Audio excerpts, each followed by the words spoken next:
Aaron Rodgers is officially a Pittsburgh Steeler. Yes. Finally. An entire offseason of chit-chatting about what the future could be for Aaron Rodgers. Is he going to retire? Was he going to be a Minnesota Viking? Was he going to be a New York Giant? We knew he wasn't going to be a New York Jet after we heard that his conversation with the Jets' new head coach and new general manager lasted about 3 minutes after he flew himself all the way across the country to go shake their hands. They kick him out of the building. What's Aaron's next step? Is he going to retire, maybe, and focus on something other than ball for the rest of his life? Maybe continue to build up, knowledge and things that we had never heard of before talking to him. Sure. Darkness retreats, ayahuasca ceremonies, the enlightening of your body and your soul to become the best you possible so you can provide to society. That is kind of the journey that seemingly Aaron Rodgers has been on. What would his future be? We all wondered, including myself. Now we know he is definitely a Pittsburgh Steeler. It seemed as if all of Pittsburgh thought he was going to be a Steeler. It seemed as if all the insiders thought he was going to be a Steeler. He decided to announce on Friday that he was going to be joining the Pittsburgh Steelers. I wonder why then, why now, and how long has he been in the decision of becoming a Pittsburgh Steeler? He's making $10 million guaranteed. 13.65 salary. Oh, that's it? Is that it? Yeah, 19.5 maximum value with another 5.85 million in incentives. I assume that's team-based stuff. If you win, if we go do this, go win the Super Bowl with that team, I think they're thinking with one weapon like DK Metcalf, which they brought in for $30 million. Mm-hmm.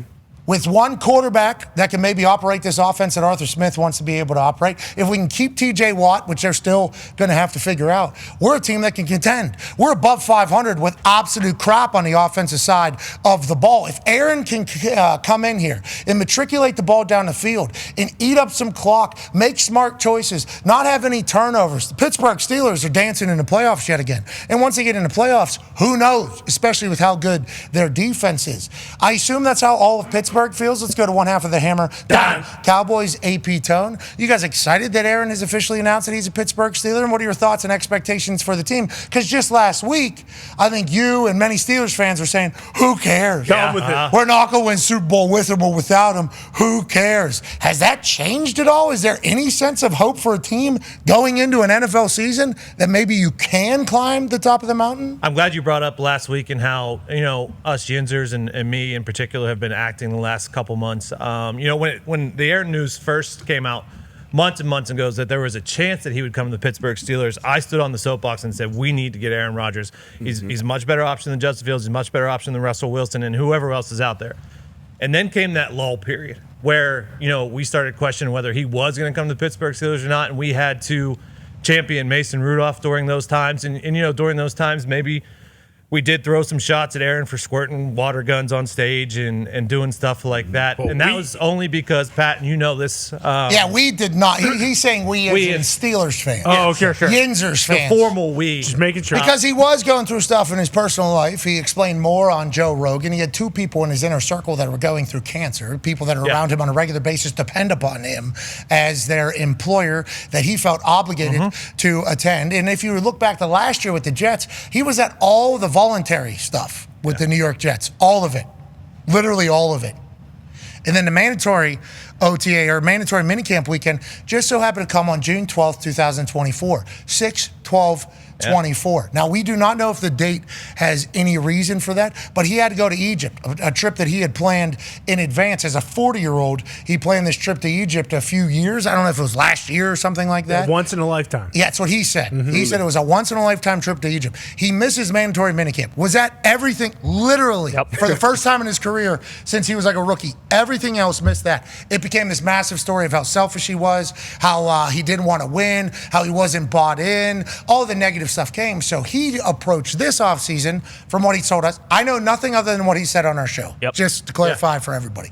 What he said on our show was he didn't want it to be like last year. He was very upfront with everybody, said that he was not going to be able to attend the OTAs. He had the two people in his inner circle that were going through things. He's also, I think he had a couple other obligations that he set up for his schedule. So he was like, I don't want to sign with a team and then have us go through exactly what we went through last year when I'm not going to be able to be there. So look for a decision to be made after OTAs. This one happens after voluntary OTAs, right before mandatory OTAs. Did not expect this to be the time frame for him to do it. We thought he was going to do it in the summer, but before mandatory minicamp feels like the right move for him, and obviously a good thing for the Pittsburgh Steelers. Yeah, it's absolutely perfect timing. And as I know, being a man from Pittsburgh, we don't like to set ourselves up to be vulnerable.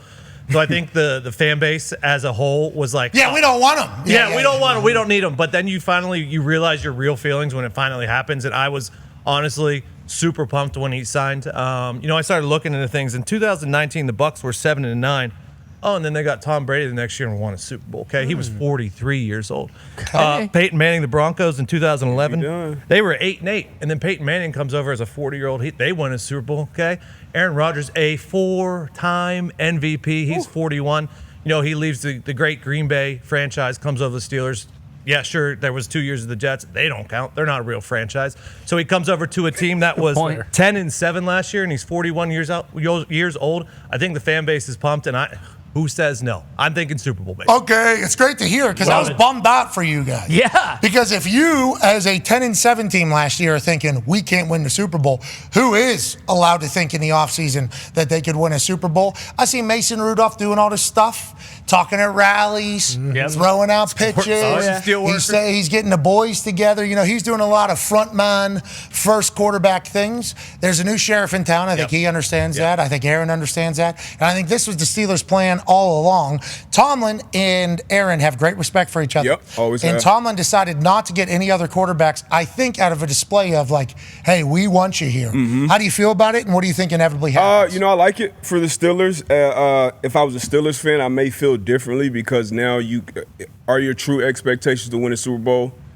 Yeah. Maybe if you're being super optimistic, but it kind of sets you up to kind of stay in that quarterback purgatory because what's your plan beyond Aaron for the future? But for this year, he definitely gives you your best chance to win. Now, the expectations when he went to the Jets, because they had that great defense on paper, he brought over some more weapons. They had great weapons already there. The expectation there was Connor picked them to win the Super Bowl going into the season. So those were the real expectations at that point. You talked about Brady. You talked about Manning. Two anomalies, you know what I mean? And Aaron Rodgers will be on that Mount Rushmore quarterbacks right there with him, but when you look at those teams and how they were built, the Bucs had a really good defense. Mike Evans, Hall of Famer on offense, Chris Godwin, the Broncos, couple great players on offense as well. Hall of Famers all over that defense. So that team was built for a quarterback to come in and not really carry the team, even though Tom Brady did get hot late. So can Aaron do it? He'll always be able to spin the ball, absolutely. But I think it's a lot more building you still need for that Steelers to really go and compete. And it starts with the offense having some real weapons, and then the defense showing up and showing why they are one of the most expensive defenses in the league. Aaron Rodgers officially signs 1 year, $10 million. I don't know if you were one of the assholes that was reporting he was going to want $40 million or something, but there's a lot of you guys. A lot of people in your vein of existence that were saying that the reason why nobody was signing him is because the amount of money. The reason why he hadn't signed with the Steelers because he was commanding and demanding a massive contract, especially with whatever people are making. We reported very early in the process that was not true. I think we even said $10 million is about the number that it would probably take for Aaron. He's not looking to get rich. He just wants to look for another chance he to said win. it on this show, didn't he? Yes, and before he said it on the show, we reported that source Sis had told us something, but obviously nobody listened to us because we wear T-shirts and talk about sports better than they do. Now, with that being said, how long has this deal been the framework? Has this been the offer since the beginning from the Steelers to Aaron? And why do you think Aaron chose this time to sign? And what are the Steelers saying behind the scenes? Okay, we'll get to the offer first. The $10 million number made sense. And, if you're going to sign a quarterback who has done what Aaron Rodgers has done and, was on the open market, but it was different because it's not like he was like, all right, I'm going to the highest bidder. He's very selective. Not that many teams, from what I got the sense, were in the mix because, he's not going to go to a team that doesn't have a chance. For instance, he's not going to go, some team that's rebuilding. So it's actually very limited. So the way you do a deal for a guy like Aaron Rodgers is you're kind of like, what would it take for you to play? That's basically how the Steelers would do it. And there's a really good history of really good veteran, accomplished, decorated quarterbacks in the final, let's say 1 or maybe 2 years of their career taking less. Brady took less. Peyton took less. Elway took less. A lot of these guys do it to give the team. Yeah, that's another one. Exactly right. And I know it hurt his agent, Tom Condon, to do, but like, this is what you do it so the team can build around you. The Steelers aren't done building also, but like this is sort of why you do it. You take a low salary and you say, I'm not doing this for the money.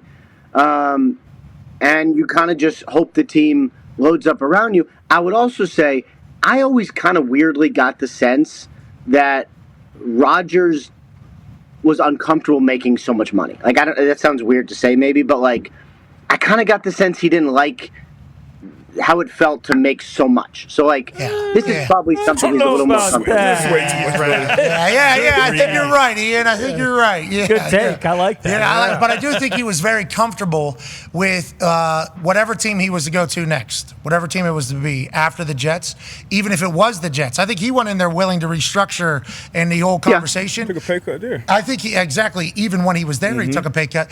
I think he wants a good team. I think he wants another run. I think that's what all these OGs want, which is why they're willing to take a little bit less. Let's stick with the Pittsburgh Steelers because we have to kind of roll here. TJ Watt deal now, next on deck. Is that kind of the idea here? Yeah, I don't get the sense it'll be immediate. These things take time. I don't know why. They always do.